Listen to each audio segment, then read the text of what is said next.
I, Donald John Trump, do solemnly swear. The FBI and other agencies making arrests. Trump continues to crack down on illegal immigration. This is a map of North America.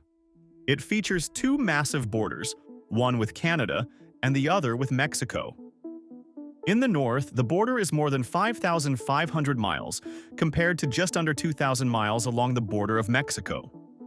Aside from ships docking at the harbor, these are the only two ways to enter the United States by land, and it is a whopping 1,650 miles apart. But now, illegal immigrants entering the U.S. are coming to an end. New York City, at the center of President Trump's escalating crackdown on illegal immigration. Federal agents arresting an alleged ringleader for the notorious Venezuelan gang Tren de Aragua, who they say is wanted for kidnapping and assault. A swift reaction by the Trump administration has upended the United States, and now we reveal exactly what is happening to these migrants. And are you actually paying for it? In our two previous videos, we have extensively covered how and why illegal immigrants enter the U.S. Most, if not all, Mexicans prefer the southern border, whereas foreign nationals from Europe might prefer Canada instead. Most immigrants enter through Mexico, with about 2.1 million entering in the fiscal year 2024. This is far higher than the almost 200,000 who entered via Canada over the same period. How these immigrants enter is quite cunning, and we will have links in the descriptions if you've missed parts 1 and 2 of this series. With that said, let's dive into the video itself. First of all, immigrants enter the United States mainly for one of two reasons. While the majority are innocent civilians looking to find a good job and make a living, various gang-related immigrants have far more nefarious ideas. Upon entering through the southern border, this map clearly shows where these immigrants congregate. As you clearly see, the vast majority choose states like Texas and California. While Texas is mainly the closest market, California is the safest for those who illegally enter the U.S. The lax law in the state often welcomes immigrants. Moreover, the map also shows that a large group of immigrants get together in the states, which commonly make up the New England area. But it even extends down south to areas like Florida as well. With so many illegals in the United States, it becomes a daunting task to track and find these individuals. But it seems like the U.S. Immigration and Customs Enforcement has this covered. Through near-perfect coordination and the help of certain other three-letter agencies like the FBI, DEA, and ATF, it becomes a bit easier. One example of this is using internal databases. At some point, many of these illegals either had to buy a mobile phone or open some kind of bank account. This is put on a database which ICE often accesses to track down these illegals. Moreover, there have also been cases of frustrated citizens reporting illegals to various authorities. Overall, it boils down to one thing: data. The more of it the US government has, the easier it becomes to find these illegals.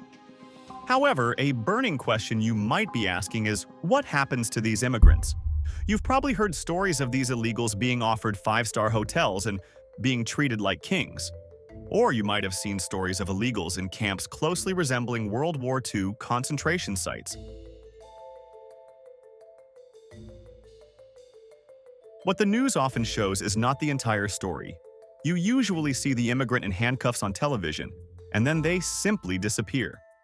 What no one is talking about is the process before the person lands back in their country of birth. And this is where things become complicated. This is a map where you can see just a few of the U.S. detention hotspots. The idea behind these detention centers is to keep all the migrants together and remove them from the public eye. Contrary to popular belief and what the media tells you, an immigrant is not caught on Monday and deported on Tuesday. There's a legal process that we will discuss a little later on. However, those who do end up in these detention camps have to suffer through even worse conditions than they do in their countries of birth. Various reports have emerged, suggesting migrants live in overcrowded rooms, having to deal with extreme cold, being malnourished, and often not getting the right medical care. Migrants can live in these conditions for an extensive period, while their deportation is pending. Now, the introduction of Guantanamo Bay into the equation horrifies many even further. Gitmo, as many call the site, is a detention facility located in the territory of Cuba. However, the U.S. claims that it doesn't fall under any jurisdiction. It was originally opened at the dawn of the U.S. invasion of Iraq in the early 2000s. Under the Bush administration, Guantanamo quickly gained notoriety. It was often reported to be housing some of the world's worst terrorists, especially those with close ties to al-Qaeda. People like Mohammadu Ould Slahi, Abd al-Rahim al-Nashiri, and Khalid Sheikh Mohammed are all some of the high-profile members who have been at or might still be at Guantanamo. Now, with the overcrowding of standard detainment facilities, Guantanamo has become especially useful for the United States government. But what's even more shocking is the claims of abuse and confinement these facilities. Yes, many immigrants are illegal, but they are not terrorists. Nevertheless, Guantanamo Bay is where many of these immigrants awaiting deportation end up. Well, according to information from 2023 released by ICE, the average stay in a detention camp is around 38 days. Two more factors also need to be considered.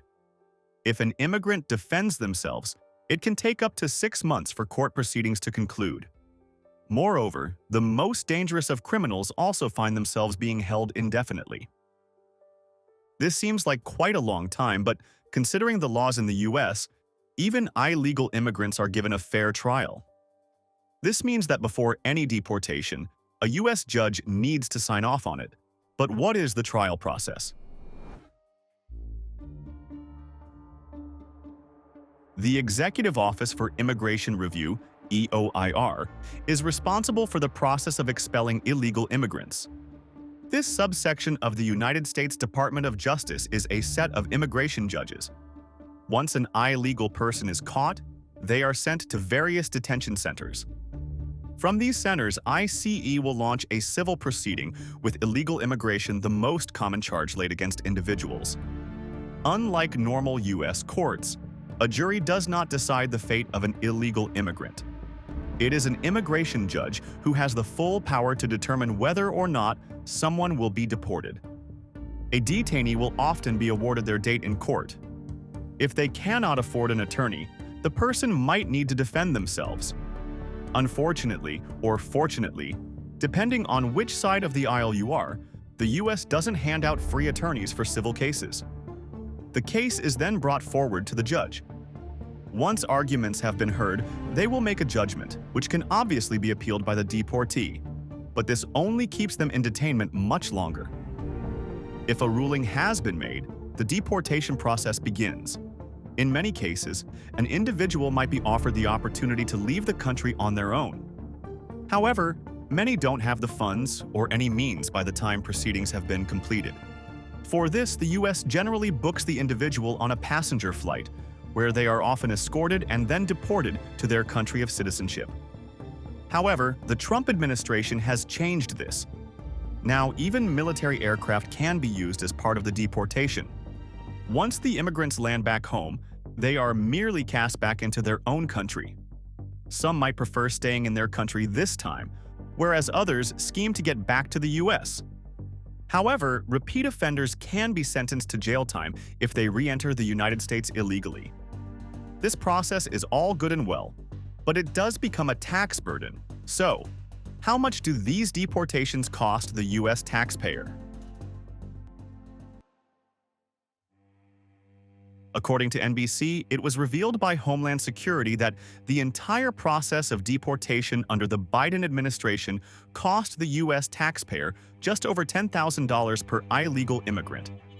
This includes the detainment and transportation costs of an immigrant back to their home country. However, Biden made quite a mess of this immigration process, leaving the U.S. with a backlog of nearly 2 million immigration cases. In a major blow to the Biden administration, a judge has struck down a program that would offer legal status to undocumented immigrants married to U.S. citizens. Under the Trump administration, it was determined that this process needed to be sped up.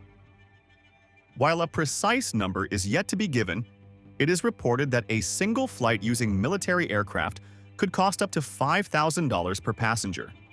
That is far more than the almost $900 it used to cost. The problem is that this figure doesn't include the other costs, especially those associated with detainment.